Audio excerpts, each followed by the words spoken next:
Hello students, welcome to my channel. तर आजच्या व्हिडिओमध्ये आपण इलेक्ट्रिकल मशीनचे इम्पॉर्टंट टॉपिक्स बघणार आहे. MSCB AE आणि JEE एक्झामसाठी मध्ये महाट्रान्सको असेल, महाजेनको असेल किंवा महाडिस्कॉम असेल, तुमच्यासाठी हा व्हिडिओ नक्कीच युजफुल असणार आहे आणि ज्याने तुमची प्रिपरेशन नक्कीच बूस्ट होईल. सो प्लीज हा व्हिडिओ शेवटपर्यंत नक्की पहा आणि जर आवडला तर लाईक, शेअर आणि सबस्क्राईब करा.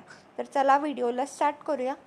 बघा, इलेक्ट्रिकल मशीनमध्ये 4 मशीन्स येतात टोटल. पहिला ट्रान्सफॉर्मर्स, दुसरा इंडक्शन मोटर्स, तिसरा DC मशीन्स, चौथा सिंक्रोनस मशीन्स.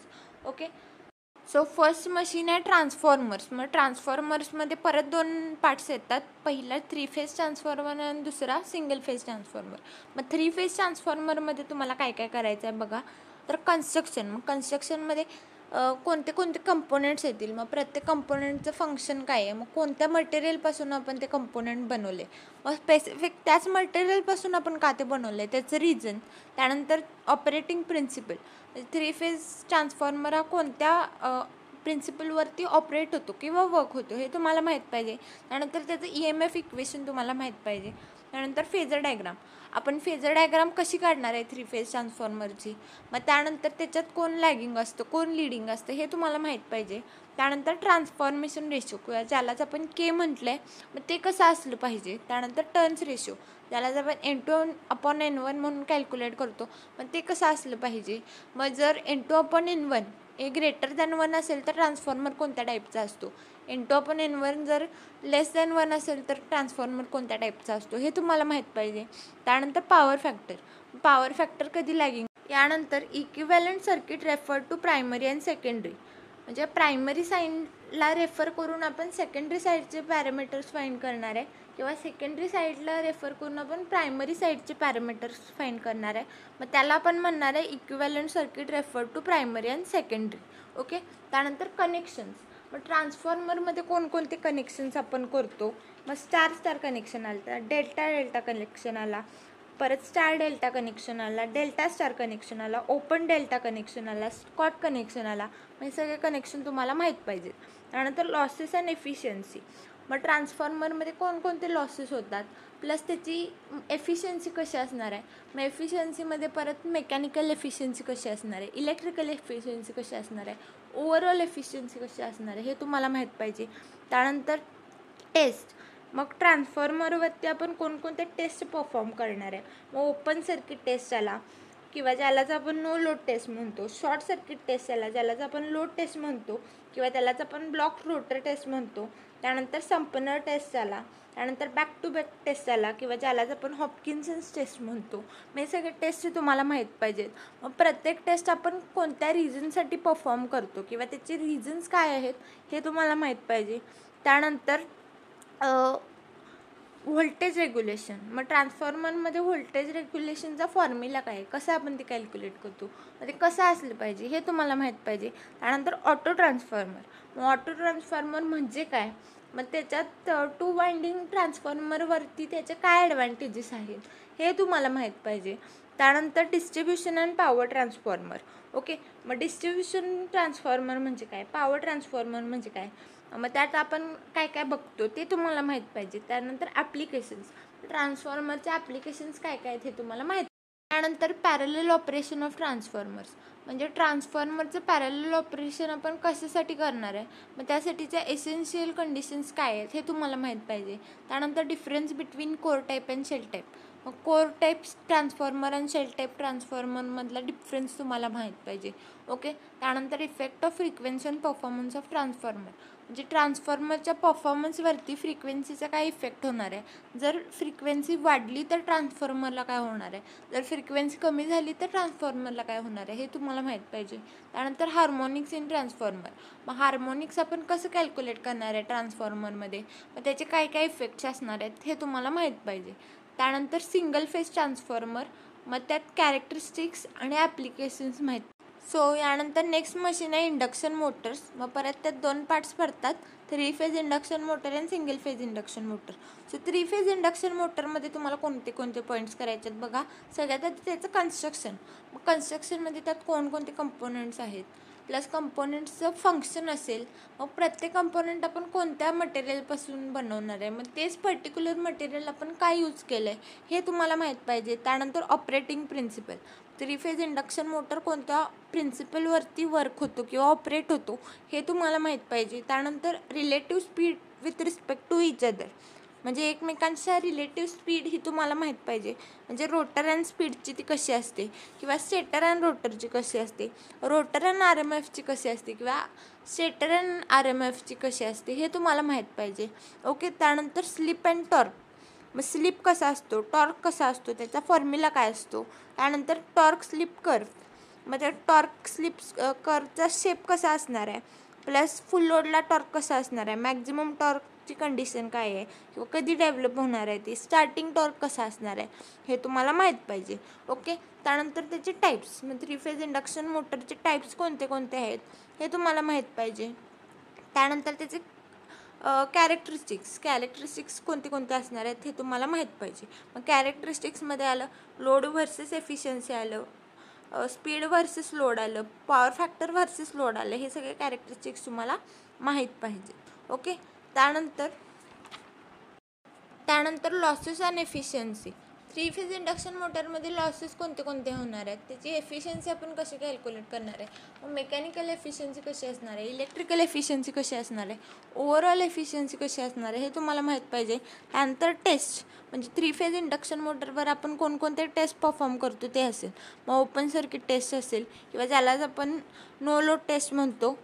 त्यानंतर शॉर्ट सर्किट टेस्ट आले ज्याला आपण लोड टेस्ट म्हणतो किंवा त्यालाच आपण ब्लॉक रोटर टेस्ट म्हणतो. त्यानंतर संपनर्स टेस्ट असेल ज्याला आपण बॅक टू बॅक टेस्ट पण म्हणतो. हे सगळे टेस्ट तुम्हाला डिटेलमध्ये माहीत पाहिजेत. प्रत्येक टेस्टमधून आपण काय कॅल्क्युलेट करणार आहे किंवा काय फाइंड आउट करणार आहे हे तुम्हाला माहीत पाहिजे. त्यानंतर स्टार्टिंग मेथड्स, मग 3 फेज इंडक्शन मोटर स्टार्ट करण्याचे मेथड्स कोणते कोणते आहेत हे तुम्हाला माहीत पाहिजे. ओके. मग त्यासाठी स्टेटर रेझिस्टन्स मेथड आला, रोटर रेझिस्टन्स मेथड आला, ऑटो ट्रान्सफॉर्मर मेथड आला किंवा स्टार डेल्टा मेथड आला किंवा DOL स्टार्टर म्हणजे डायरेक्ट ऑनलाईन स्टार्टर, हे जे सगळे मेथड्स आहेत हे तुम्हाला माहीत पाहिजे. त्यानंतर concept of cogging and crawling, cogging म्हणजे काय, क्रॉलिंग म्हणजे काय, त्यानंतर आपण ते कसं रिड्यूस करणार आहे, मग त्याचे इफेक्ट्स काय असणार आहेत एखाद्या मशीनवरती हे तुम्हाला माहीत पाहिजे. त्यानंतर स्लॉट अरेंजमेंटमध्ये ओपन अरेंजमेंट असेल, क्लोज अरेंजमेंट असेल, सेमी ओपन अरेंजमेंट असेल, हे सगळं तुम्हाला डिटेलमध्ये माहीत पाहिजे. त्यानंतर ब्रेकिंग मेथड्समध्ये रिजनरेटिव्ह ब्रेकिंग आला, प्लगिंग आला, डायनेमिक आला, हे सगळे मेथड्स तुम्हाला माहीत पाहिजेत. ओके. त्यानंतर त्याचे ॲप्लिकेशन्स आणि त्यानंतर पॉवर फ्लो डायग्राम. ओके. त्यानंतर नेक्स्ट पार्ट आहे सिंगल फेज इंडक्शन मोटर. मग त्यात तुम्हाला काय काय बघायचं आहे बघा. सगळ्यात आधी त्याचे टाईप्स कोणते कोणते आले, रेझिस्टन्स स्प्लिट फेज असेल, कॅपॅसिटन्स स्टार्ट असेल, कॅपॅसिटन्स रन असेल, त्यानंतर परमनंट स्प्लिट असतील, हे त्याचे टाईप्स तुम्हाला डिटेलमध्ये माहीत पाहिजेत. त्यानंतर त्याचे स्पेसिफिकेशन्स आणि ॲप्लिकेशन्स हे तुम्हाला माहीत पाहिजे. ओके. त्यानंतर नेक्स्ट मशीन्स आहेत DC मशीन्स. मग त्यात परत 2 पार्ट्स आहेत, DC जनरेटर आणि DC मोटर. मग DC जनरेटरमध्ये तुम्हाला काय काय करायचं आहे बघा. तर सगळ्यात आधी त्याचं कन्स्ट्रक्शन, म्हणजे कोणते कोणते कंपोनंट्स आहेत, मग प्रत्येक कंपोनंटचं फंक्शन असेल किंवा कोणत्या मटेरियलपासून आपण ते कंपोनंट बनवलं आहे, असे स्पेसिफिकली तेच मटेरियल का आपण यूज केलं आहे ते बनवायला हे तुम्हाला माहीत पाहिजे. त्यानंतर ऑपरेटिंग प्रिन्सिपल, कोणत्या प्रिन्सिपलवरती DC जनरेटर वर्क होतो हे तुम्हाला माहीत पाहिजे. त्यानंतर difference between lap and wave winding, lap आणि वेव्ह वाइंडिंगमधलं डिफरन्स तुम्हाला माहीत पाहिजे. त्यानंतर concepts of back pitch and front pitch, म्हणजे बॅक पिच आणि फ्रंट पिचमधलं तुम्हाला डिफरन्स माहीत पाहिजे. त्यानंतर आर्मेचर रिॲक्शन म्हणजे काय, मग त्याचे इफेक्ट्स काय होणार आहेत किंवा ते कशामुळे होतं, त्यानंतर आपण ते रिड्यूस कसं करणार आहे हे तुम्हाला माहीत पाहिजे.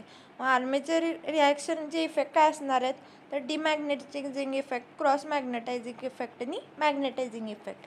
मग ते आपण रिड्यूस कसं करणार आहे, 2 मेथड्स यूज करणार आहे आपण, इंटरपोल्स अँड कंपन्सेटिव्ह वाइंडिंग. मग हे तुम्हाला माहीत पाहिजे डिटेलमध्ये. त्यानंतर कम्युटेशन म्हणजे काय, ते केव्हा होतं आणि मग आपल्याला जर ते इम्प्रूव्ह करायचं असेल तर आपण काय केलं पाहिजे, रिड्यूस करायचं असेल तर काय केलं पाहिजे हे तुम्हाला डिटेलमध्ये माहीत पाहिजे. ओके. यानंतर डी सी जनरेटरचे टाईप्स. परत डी सी जनरेटरला आपण 2 टाईप्समध्ये क्लासिफाय केले main, self excited D C generator आणि separately excited D C generator. मग सेल्फ एक्सायटेडमध्ये परत 3 पार्ट्स पडलेत, शंट, सिरीज आणि कंपाऊंड. मग कंपाऊंडला परत 2 पार्ट्समध्ये डिवाईड केले, लॉंग शंट आणि short shunt compound D C generators. त्यात परत डिफरन्शियल कंपाऊंड आणि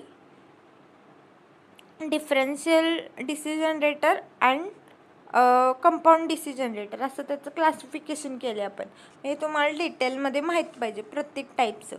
त्यानंतर generated E M F. Generated E M F कसा असणार आहे, त्याचं फॉर्म्युला काय आहे हे तुम्हाला माहीत पाहिजे. त्यानंतर conditions for voltage build up in self excited generators. Self excited generators असतील, शंट, सिरीज, कंपाऊंड यामध्ये व्होल्टेज कसा बिल्डअप होतो त्यासाठीचे कंडिशन्स काय आहेत हे तुम्हाला माहीत पाहिजे. त्यानंतर कॅरेक्टरिस्टिक्स, मग इंटरनल कॅरेक्टरिस्टिक्स असतील, एक्सटर्नल कॅरेक्टरिस्टिक्स असतील, ओपन सर्किट कॅरेक्टरिस्टिक्स असतील तुम्हाला माहीत पाहिजे. त्यानंतर टेस्ट, आपण कोणकोणते टेस्ट इंडक्शन मोटरवरती परफॉर्म करणार आहे ते तुम्हाला माहीत पाहिजे. ओपन सर्किट टेस्ट असेल, शॉर्ट सर्किट टेस्ट असेल किंवा संपनर टेस्ट असेल हे तुम्हाला माहीत पाहिजे. त्यानंतर ॲप्लिकेशन्स आणि त्यानंतर पॉवर फ्लो डायग्राम. ओके. यानंतर नेक्स्ट पार्ट आहे डी सी मोटर. मग डी सी मोटरमध्ये काय काय करायचं आहे तुम्हाला हे बघूया आपण. सगळ्यात आधी त्याचे टाईप्स. डी सी जनरेटरसारखं सेम आपण त्याचं क्लासिफिकेशन केलं आहे, मग ते तुम्हाला माहीत पाहिजे. त्यानंतर बॅक ई एम एफ. मग डी सी जनरेटरमध्ये जनरेटेड ई एम एफ असतो, तर डी सी मोटरमध्ये बॅक ई एम एफ असतो. मग त्याचं रिझन काय, आपण त्याला बॅक ई एम एफच का म्हटले, मग त्याचं सिग्निफिकन्स काय एखाद्या डी सी मोटरमध्ये हे तुम्हाला माहीत पाहिजे. त्याचा फॉर्म्युला काय हे तुम्हाला माहीत पाहिजे. त्यानंतर why differential compound motors are not use. म्हणजे डिफरन्शियल कंपाऊंड मोटर्स ज्यात परत लॉंग आणि शॉर्ट शंट कंपाऊंड मोटर्स असं आपण क्लासिफिकेशन केलं आहे, ते आपण काय यूज करत नाही मोटर्स, याचं रिझन तुम्हाला माहीत पाहिजे. त्यानंतर starting and speed control methods. मग स्टार्टिंगसाठी आपण कोणकोणते मेथड्स यूज करतो, परत 2 पॉईंट स्टार्टर आला, 3 पॉईंट स्टार्टर आला, 4 पॉईंट स्टार्टर आला, हे मेथड्स तुम्हाला माहीत पाहिजे. त्यानंतर स्पीड कंट्रोल करण्यासाठी आपण कोणकोणते मेथड्स यूज करतो, तर शंट अँड कंपाऊंडसाठी आपण कोणते यूज करतो, armature diverter control method, shunt field control method, field diverter control method. आणि सिरीजसाठी कोणते यूज करतो, field diverter control method, tap field control method, armature diverter control method. हे सगळे मेथड्स आपण यूज करणार आहे स्पीड कंट्रोलसाठी. ओके. त्यानंतर लॉसेस अँड एफिशियन्सी. लॉसेस कोणते कोणते होणार आहेत, एफिशियन्सी कशी असणार आहे, त्यात परत मेकॅनिकल एफिशियन्सी कशी असणार आहे, इलेक्ट्रिकल एफिशियन्सी कशी असणार आहे, ओव्हरऑल एफिशियन्सी कशी असणार आहे ते तुम्हाला माहीत पाहिजे. त्यानंतर टेस्ट आपण कोणते कोणते परफॉर्म करणार आहे डी सी मोटरवरती, त्यात हॉपकिन्सन्स टेस्ट असेल किंवा ज्यालाच आपण बॅक टू बॅक टेस्ट म्हणतो. त्यानंतर संपनर टेस्ट असेल, रिटार्डेशन टेस्ट असेल. प्रत्येक टेस्टचं आउटपुट काय मिळणार आहे किंवा आपण काय फाइंड आउट करण्यासाठी ते टेस्ट परफॉर्म करतो. त्यानंतर ॲप्लिकेशन्स, डी सी मोटरचे ॲप्लिकेशन्स असेल. त्यानंतर पॉवर फ्लो डायग्राम. ओके. मग हे सगळं तुम्हाला माहीत पाहिजे. यानंतर नेक्स्ट मशीन आहे सिंक्रोनस मशीन. मग त्यात सिंक्रोनस जनरेटर आणि मोटर असे 2 पार्ट्स पडतात. मग सगळ्यासाठी तुम्हाला कन्स्ट्रक्शन म्हणजे कोणत्या कंपोनेंट्सपासून बनले ते, प्लस प्रत्येक कंपोनेंटचं फंक्शन, कोणत्या मटेरियलपासून आपण ते बनवले एक्झॅक्टली तेच का हे तुम्हाला माहीत पाहिजे. त्यानंतर पॉवर. मग पॉवरमध्ये ॲक्टिव्ह पॉवर असेल, रिॲक्टिव्ह पॉवर असेल, ते आपण कसं कॅल्क्युलेट करतो, मग त्याचं इक्वेशन तुम्हाला माहीत पाहिजे. त्यानंतर V and inverted V curve. मग हे आपण कशासाठी यूज करणार आहे, मग त्याचा शेप कसा असला पाहिजे.